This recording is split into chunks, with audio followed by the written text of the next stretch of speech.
Hey gang, Scott here. Another quick tip for you. One of the first things I'm doing when I open up a photo, really before any adjustments, is usually looking at the crop.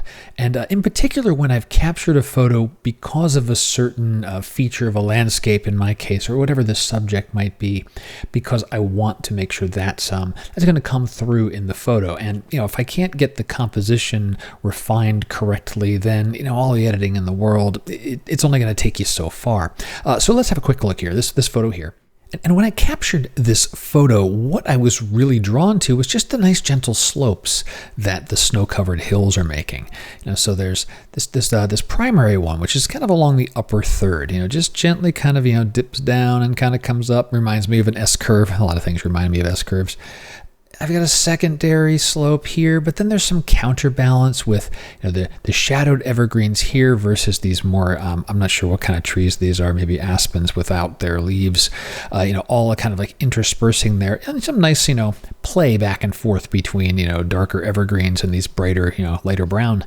But you can see that when I composed it, I got rid of the sky, or as much as I possibly could. There was this little bit up here. I wanted to make sure I gave myself breathing room. Maybe that's a side tip. When I'm capturing, I might be either zoomed out a millimeter or two just to give myself breathing room. When I get into photo editing, I have the ability to crop and tighten things up.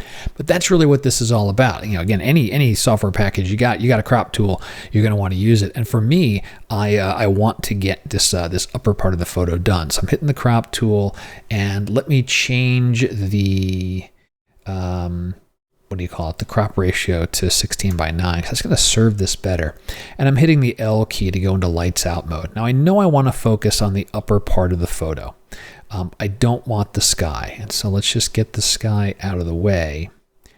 And now it's a matter of, well, how much of the bottom part of the photo do I need versus, like, if I get too tight, I kind of lose the other side, in this case, the left-hand side of that nice slope. I want both pieces of it. I want the rise and the fall.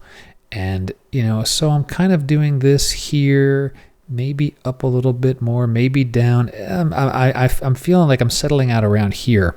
And now my eyes are switching to along the bottom. I don't seem to have any very intrusive or distracting evergreens. That's good.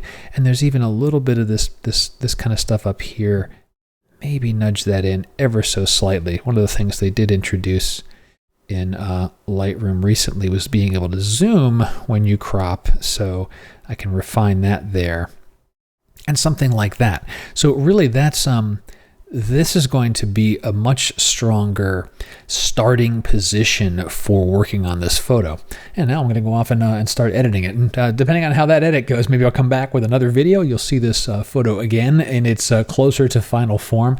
But realize what I was doing with the crop. Wanted to make a quick video, share this with you. It's one of the first things that I'm doing in my workflow, because the stronger I can make the composition to start with, the stronger the final photo is going to be. Hope you found it useful. Questions, drop them below. And until next time, my name's Scott Davenport. Have fun.